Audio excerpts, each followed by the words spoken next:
breaking 145 Democrats vote against bill to deport illegal immigrants convicted of sex crimes. A bipartisan group of lawmakers voted for the bill, with the legislation passing with 274 votes. No, this must be a mistake. You know how they do these bills where it'll be called like the Save the Puppies bill, right, and then it actually just bans ice cream, and you're like, right, what? This bill must be about something else, right? Certainly Democrats wouldn't vote to protect illegal immigrants who are convicted of sex crimes, no? Maybe they might. Maybe they might. They clearly don't think you should deport illegal pedophiles. This is the insanity of what's taking place. I mean, did you see Gavin Newsom recently and the Democrats in California have decided to put together this $50 million slush fund in which $25 million of it is going to be spent specifically to fight any deportation efforts? Yeah, it's to protect illegal immigrants. Right. They have definitely decided. Out by Tom Homan. Yeah, they have definitely decided we are going to side with the 10 million plus illegals, of which not only do we have illegal immigrants convicted of sex crimes, illegal pedophiles, I think there's 660,000 illegal immigrants that have criminal records that have come in the last 4 years. And Democrats are siding with them over the American people. You have to question where their loyalties lie, and I don't think it's with the American people. I think that's exactly right. You had Tom Homan very clearly saying that the way he was going to begin conducting deportations was to go to the jails and say, okay, if you have somebody who's been arrested for crimes, those are the people we're going to deport. But the Democrats really have said repeatedly that they're not in favor of any deportations. You even had Mayorkas saying that very clearly throughout all 4 years. But why? Because they say they're demons. Well, they hate America. They're demons. They hate America. But they also have these logical reasons, which they say is that it would be too expensive to round people up and deport them. They're opposed to this whole family separation thing, which, as we know, Tom Homan had quite the answer for, which was keep them all together. Deport them all. Deport them together. No, it's just, if you think about, well, first of all, it's because they hate America. They hate our way of life. If you think about it, what they are doing in destroying our border and our southern border and immigration system, if you can even call it an immigration system, because it's such a mess. They don't want to have border security. They don't want to have sovereignty. They want to attack the very idea of what it means to be a citizen, because they hate the American way of life. I mean, we're a very unique people with a very unique constitution. We have very unique traditions, and the un-American left deeply hates and despises what most of the American people have believed in and stood for generations. I really think that point can't be, driven home hard enough, and I think that more people need to articulate that. The left just ideologically does not like America. They don't like representative government. They want direct democracy. They don't like the limitations on the government that the Constitution places. Yes. They want a government that can do whatever they want, because they believe that the government can, if you just give the government power, the government can do whatever. They believe that the government could make the moon into green cheese if you just give them the power. But they don't think that the government can conduct deportations. No, they do, but they won't admit that. Well, you had Mayorkas. He said, "What exactly does it mean to remove an individual? What resources? What process? What will the funding be? What if they claim that they're afraid under current laws? What process will they be given? What judge grants their claim? It's all of this stuff. It's all about. Yeah. It's all. None of it is real. That is all just about power. They don't want the conservatives to do that, so they will come up with whatever excuse they possibly can to dissuade conservatives, to try to convince people that they can't do it. It has nothing to do with what they actually believe, because they don't actually believe any of that. And it can be done. If there's a will, there's a way. Of course. And I think that Donald Trump is going to unleash Tom Homan and Stephen Miller to actually go after and begin doing this. And the initial starting point are the illegals with criminal records. That's the starting point. And then he just keeps on going and doesn't stop until he's got at least the 10 or 12 million, whatever it is, that came in under Biden. Because not only are they doing this because they hate our way of life, our Constitution, our traditions, all of these things, they were doing it to import new voters. Let's be honest. They were trying to bring in a completely new voter base. And any Republican, and we all know that not all Republicans are created equally. They come in all shapes, forms, sizes, Chamber of Commerce types, all the way to America First types.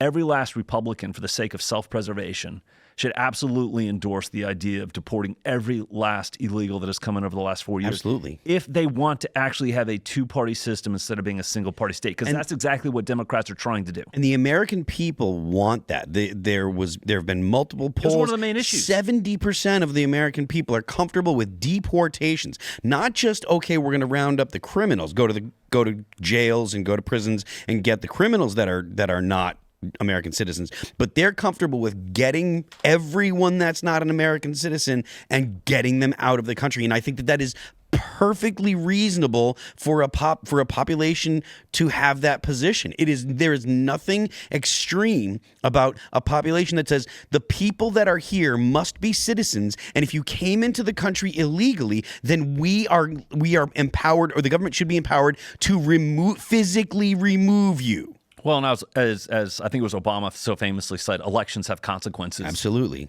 Donald Trump won. Donald Trump was not shy about what he intended to do in regards to illegal immigration and deportation. And guess what? First Republican to win the popular vote in 20 years. First Republican to win 311 electoral votes since 1988, I believe. And obviously the first non-successive president since Grover Cleveland. Yep. This was a historical election in which it was very bright, clear lines about what each one of the candidates was offering. People saw what it was. People remember what it was like. They chose him definitively. Exactly. They remember what it was like when Donald Trump was president from 2017 to 2020. They remember what it was like from when Joe Biden got into office until today, and they specifically made the decision, we don't like what the Democrats have been doing. Can I say one thing? This is the thing that has troubled me greatly about Republicans. I've been in D.C. for about 25 years now. Republicans don't know what to do with political power. Most of them. The American people give them political power for a reason.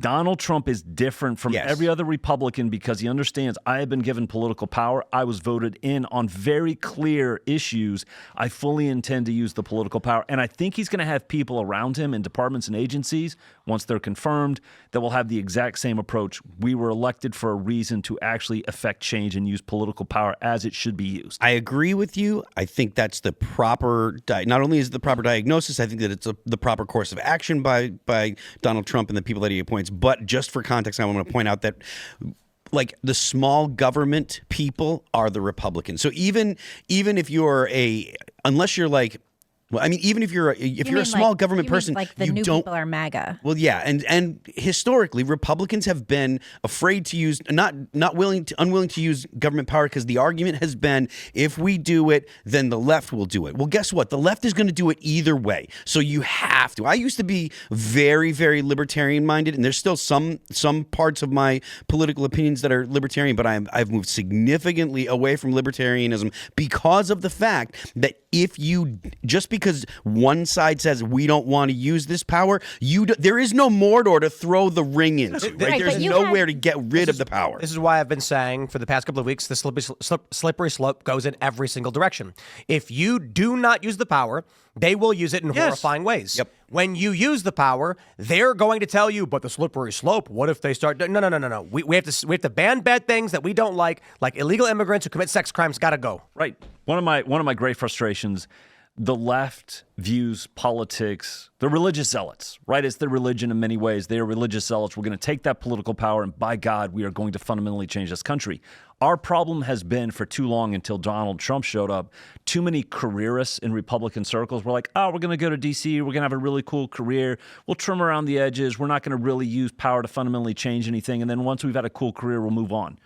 Well, it's about time we had our own religious zealots or our own people that actually knew what to do with political power to fundamentally change and restore the republic. The right has religious devotees.